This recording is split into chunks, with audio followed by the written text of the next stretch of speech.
Okay guys, dito naman yung ano na 14 days na ito guys mula ng binulugan. Kasi nung una yung bulog ko hindi nabuo dahil nagka-lugon, nagdaglagan yung mga ano niya guys, yung balahibo. Dito si Mayo pangatlong panganak pa ito niya guys mula ng nalagaan ko ito.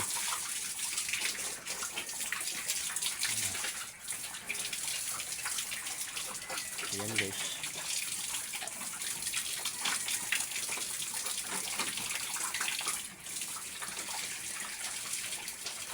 sana tuloy-tuloy na ito guys, nabuo na yung anak pagkabuntis niya.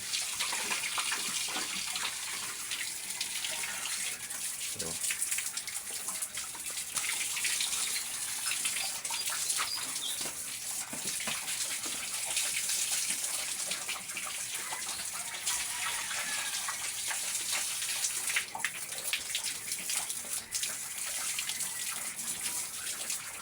paliguan mo na siguro na. Aga pa. Kasi pa lang. Di mahit mo makatawan yan kasi ano man yan, buntis man.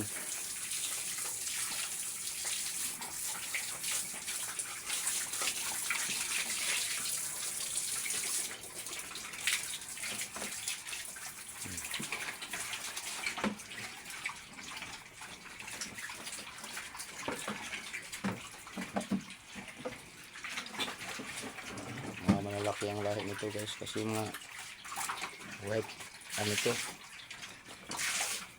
turok at saka white ano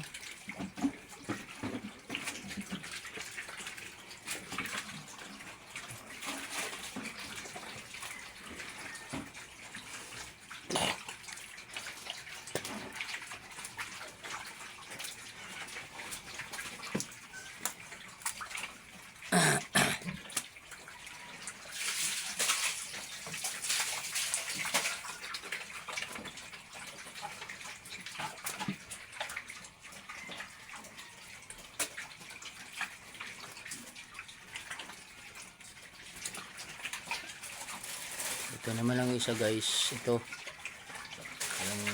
itong na to, 2 buwan na yung bukas. Ito mga anak dito ngayong July. Ayan na kanansan niya kasi 2 buwan na yan. Kabang ang tabayan nyo guys, i-update ko lang kayo pag mga anak nyo sila. Bye bye, magandang umaga.